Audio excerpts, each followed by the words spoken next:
क्या सच में भगवान का दिया हुआ वरदान हमारी जिंदगी बदल देता है? या फिर असली वरदान छुपा है हमारी मेहनत, संघर्ष और हिम्मत में? दोस्तों, ये सवाल हम सब की जिंदगी से जुड़ा हुआ है और इसी सवाल का जवाब मिलता है हमें मुंशी प्रेमचंद के अमर उपन्यास वरदान में। स्वागत है आपका जीवन पथ पर, जहां हम आपको सुनाते हैं वो कहानियां जो सिर्फ दिल को छूती ही नहीं बल्कि जिंदगी जीने का रास्ता भी दिखाती हैं।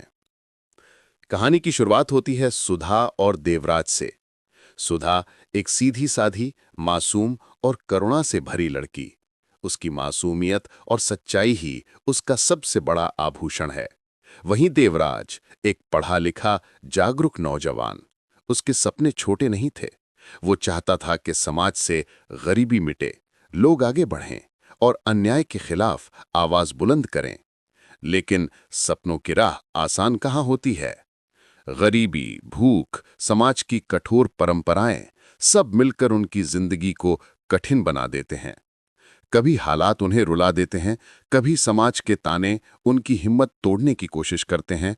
पर इन मुश्किलों के बीच भी सुधा और देवराज हार मानने वालों में से नहीं थे। यहीं प्रेमचंद हमें एक गहरी सीख देते हैं। इंसान अक्सर सोचता है कि अगर भगवान से कोई वरदान मिल जाए तो जिंदगी बदल जाएगी।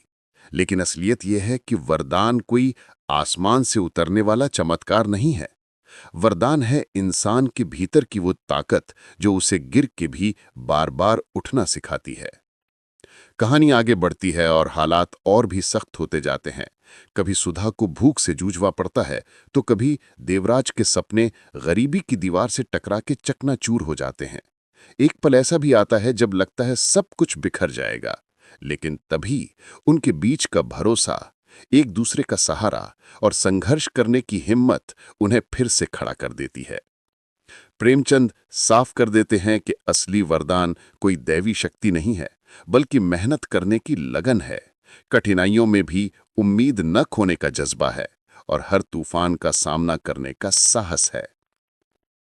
आखिरकार सुधा और देवराज का जीवन हमें यही सिखाता है कि किस्मत से बढ़ के कोई वरदान नहीं है, और वो वरदान है हमारी मेहनत। जो इंसान ईमानदारी और हिम्मत से संघर्ष करता है, उसके लिए कोई भी मुश्किल इतनी बड़ी नहीं होती कि वो उसे तोड़ सके। और यही इस कहानी की सबसे बड़ी सीख है। भगवान का दिया हुआ वरदान हमें तभी सार्थक लगता है जब हम खुद परिश्रम करते हैं, वरना बिना संघर्ष के मिला हुआ वरदान भी टिकता नहीं। दोस्तों, ये थी मुंशी प्रेमचंद के उपन्यास वरदान की प्रेरणादायक कहानी। अगर आपको ये पसंद आई हो तो जुड़े रहिए हमारे चैनल जीवन पथ के साथ, जहां हर कहानी आपके जीवन को एक नई दिशा देने का प्रयास करती है।